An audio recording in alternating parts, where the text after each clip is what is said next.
How to train a dominant dog. Dog obedience training may be necessary for your dominant dog. Puppy training is often where you can nip this obedience problem in the bud. Let's now look at an example of how the dog training that your dog Max has received may be lacking. You're out for a walk on this beautiful day with your dog Max, then suddenly you spot another dog coming down the same side of the street. Max has this dominant dog thing going on. Your heart skips a beat while your mind is revving up how to handle this.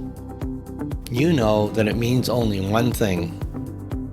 Max, your lovely but very dominant dog, is going to try to leave his mark on yet another dog. And you have no idea how badly this could go. Thank goodness that the other dog is on a leash, but you know you're in trouble if the dogs come too close to each other, so you start looking for an exit strategy. But before you know it, Max is pulling like crazy and the hair on his back is starting to rise. You've tried everything to stop his behavior. You've tried tugging on the leash, using a different collar, tried distracting Max with food, but nothing has made the slightest bit of a difference. Right now, it's just a case of keeping them separated at all costs. You started to give up all hope. So where did it all go so horribly wrong? The thing that so many dog owners and trainers don't seem to understand is that if your dog has been given the wrong messages at home, then it's too late to turn it around when you see another dog on the street. The simple fact is this: dogs are simple animals. Now, I don't mean simple to mean not smart. I mean that in a very loving way. First and foremost, dogs are about survival. This includes protecting their property and the pack, especially when they're outside. Dogs are pack animals. They understand that there are leaders and there are followers. The leaders decide what is dangerous and take the initiative to protect the pack. So what do you think happens when Max thinks that he is the pack leader? He walks down the street and sees another strange dog coming. That's right. He walks up to that other dog, chest up, head up, tail up, and tries to get the other dog to back down. And that's when it all goes for a loop. But what started the reaction was giving Max the message that he was in charge in the first place, and that he is the pack leader in your home. This is where Doggy Dan's dog training method is so cool. He totally understands how to show dogs like Max that you are the pack leader, and the site explains how you can do all that in a very simple way. Dan even offers you a 3-day, $1 trial of the site that you can take advantage of. I will include a link below so you can check it out for yourself. But what's really impressive to me is that he does it in such a kind and gentle way. And it's very simple. He uses the 5 golden rules. When you can see Dan's pack around other dogs, you will discover that they don't overplay their role, because his pack knows that Dan is the pack leader, and so they can take it easy. Now, of course, not all dogs are the same. Some dogs are naturally more dominant than others, and there are some who like to be more submissive. It doesn't really matter what kind your dog is. The secret is this: you need to be the pack leader. Once you establish this, you'll find all other training tricks will start to work. A gentle pull on the leash, the distraction using a food treat, and the gentle word of warning will be all that's needed. The fact of the matter is that the training approaches that you're currently using are probably good ones, but without a solid foundation, they simply don't work. In summary, your dog is not taking any notice of you once the other dog shows up. He has bigger things to worry about, like protecting followers in their pack, like you. So to turn it around, again, you need to become the pack leader.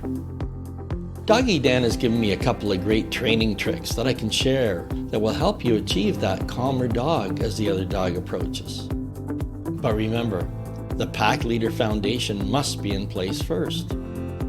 Food distractions. This approach can really work with some food hounds. The key is this: use it as a distraction. Do not reward your dog after they have lunged towards the oncoming dog. Use amazing food such as chicken or cheese, not their usual biscuits. Take it slowly. Do not expect miracles overnight, unless of course you've just put the pack leader rules in place. Oftentimes, pushing things too fast will result in it going wrong, but going slowly builds confidence. Master the walk. Make sure that you've gotten control of your dog's walking before you meet the oncoming dog. If you need to, consider a device other than a flat collar to achieve this. Stay focused on what you want.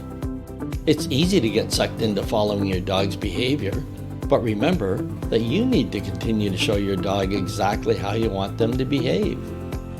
Be ready to step in. Stay focused on the best result, but be ready to step in and quickly guide your dog away or gently tug or correct them. Once you've done this, remember to relax immediately afterwards. One of the things that I love most about this whole method is that it works with your dog's natural instincts. For example, it's natural that one dog will be above another. You can't take that out of dogs. But by positioning yourself as the top dog in the pack, they will not be nearly as likely to become overly protective, tense, dominant, or take things too far. If you want to watch a great video of two dogs playing at being dominant and submissive, then check this video out. Doggy Dan here from theonlinedogtrainer.com. This is Sadie and Zoe. Sadie's the brown staffy. She's 14 months old. Zoe's the red heeler. She's 12 years old. They're just classic when they start playing. Watch this. So here we've got Zoe, who's very much the sort of the dominant old girl, the dominant female, dominating Sadie, putting her in a place, training her up. I mean, imagine it, 12 years old and 14 years old. So this is her puppy, really, that she's trained up. And all of this jumping around on the floor like this is very much the play sort of, I'm being submissive and I'm turning my back and twirling and just wanting you to interact with me. And you can see Zoe there stood quite sort of staunch and stationary in the middle. She's saying, I'm doing my best, but I'm pretty exhausted already. And I just wanted to let you listen to it because it sounds pretty full on, but they're still all playing.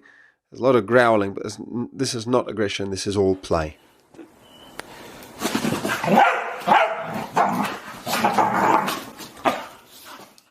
And you can see the teeth are bared there, that the gums are being pulled back so that the gums don't get bitten accidentally when they're doing all that mouthing action. A lot of noise, but absolutely nothing to worry about. So that's Sadie just joyfully shouting, come on, let's play some more, and Zoe wanders off. Go on then, go on then. Go on then, do something about it. Not that. I asked for it. Read you like a hey. Well, that's quite fun. And I left that in there because it just gives as a good example of when you look at the dog and say, go on then, do something. The dog totally picked up. Sadie picked up and said, you want me to do something? You're interacting with me? She came, ran over and licked the camera lens. Now she's just back into some more sort of just bumping, nose punching, just trying to get some reaction from Zoe. Very much sometimes children do this with parents. She's trying to wind her up. Fantastic. It's like a dance, isn't it? Because they're playing such different roles. One is the submissive juvenile.